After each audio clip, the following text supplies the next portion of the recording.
सूत्रों के हवाले से बड़ी खबर। कल देर रात केंद्रीय मंत्री जेपी नड्डा और केंद्रीय मंत्री जितेंद्र सिंह ने गुरुग्राम के मेदांता अस्पताल में भर्ती सोनम वांगचुक से मुलाकात की है।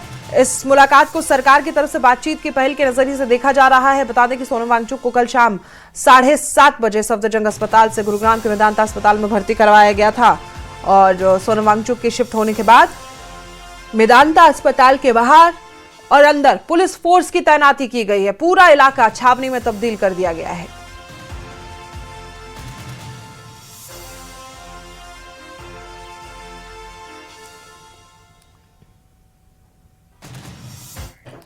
और इसी बीच कांग्रेस के प्रदर्शन पर केंद्रीय शिक्षा मंत्री धर्मेंद्र प्रधान ने निशाना साधा है। धर्मेंद्र प्रधान ने कांग्रेस पर छात्रों को सियासी हथियार बनाने का आरोप लगाया है। प्रधान ने कहा कांग्रेस बेशर्मी से छात्रों का सियासी इस्तेमाल कर रही है। प्रधान ने आरोप लगाया कि कांग्रेस का मकसद समाधान का नहीं है बल्कि टकराव पैदा करने का। धर्मेंद्र प्रधान ने कहा सरकार समाधान के लिए प्रतिबद्ध है और नीट पर चर्चा करने के लिए तैयार।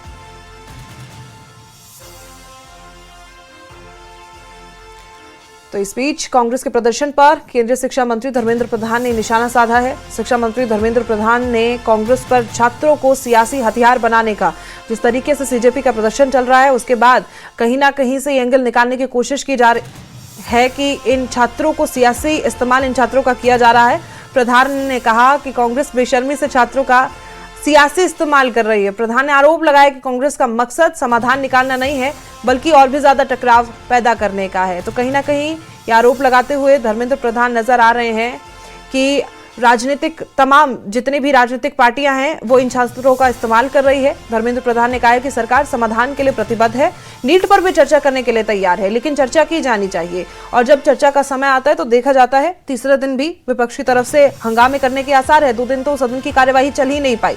बार बार एक ही मुद्दा उठता है कि नीट पेपर लीक मामले पर सदन में बात होनी चाहिए, चर्चा होनी चाहिए। वहीं प्रधानमंत्री नरेंद्र मोदी ने मानसून सत्र के शुरू होने से पहले भी संबोधन में कहा था कि चर्चा की जाएगी और हर मुद्दे पर चर्चा की जाएगी, लेकिन उम्मीद है कि इस बार विपक्ष हंगामा ना करे। अगर विपक्ष चर्चा करना चाह रहा है और सरकार की तरफ से कहा जा रहा है कि हर मुद्दे पर चर्चा की जानी है, उसके बावजूद भी ऐसे हालात क्यों पैदा होते हैं, बार बार सदन की कार्यवाही क्यों स्थगित होती है, बड़ा सवाल है। वहीं धर्मेंद्र प्रधान ये आरोप लगाते हुए विपक्ष पर नजर आ रहे हैं कि वो चर्चा चाहते ही नहीं है, केवल राजनीति कर रहे हैं। वहीं पीएम आवास के बाहर कांग्रेस के प्रदर्शन पर बीजेपी अध्यक्ष नितिन नवीन ने राहुल गांधी पर निशाना साधा। नितिन नवीन ने कहा कि राहुल गांधी ने आज जो किया वो निंदनीय है। उन्होंने कहा कि राहुल गांधी अराजकता की राजनीति कर रहे हैं। नितिन नवीन ने कांग्रेस के प्रदर्शन को राजनीतिक इतिहास का काला दिन बताया है। पीएम आवास के बाहर कांग्रेस के प्रदर्शन पर भारतीय जनता पार्टी अध्यक्ष नितिन नवीन ने राहुल गांधी पर निशाना साधा है। कल आपको बता दें कि विपक्ष की तरफ से प्रधानमंत्री आवास के बाहर प्रदर्शन किया गया था, जिसके बाद तमाम बड़े जो चेहरे हैं कांग्रेस के उन्हें डिटेन कर लिया गया था। नितिन नवीन ने कहा है कि राहुल गांधी ने जो किया वो निंदनीय है, ये उनकी गरिमा के अनुसार नहीं है। उन्होंने कहा है कि राहुल गांधी अराजकता की राजनीति कर रहे हैं और कांग्रेस के प्रदर्शन को राजनीतिक इतिहास का काला दिन बताया है। साथ ही खबर यह भी है कि आज तमाम कांग्रेस दफ्तरों के बाहर भारतीय जनता पार्टी भी प्रदर्शन करेगी। देश भर में ये प्रदर्शन किए जाने हैं।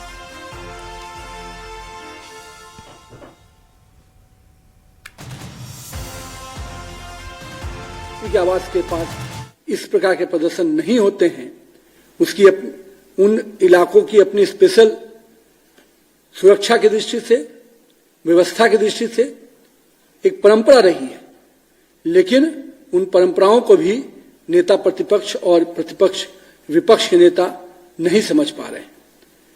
मेरा यह मानना है कि आज की जो घटना है निश्चित रूप से दुर्भाग्यपूर्ण है, भारत के राजनीतिक इतिहास का एक काला दिन है, क्योंकि अभी तक हम लोगों ने भी लंबे समय विपक्ष में काम किया है। हम लोगों ने कभी भी इस प्रकार की मर्यादाओं को तोड़ने का काम नहीं किया।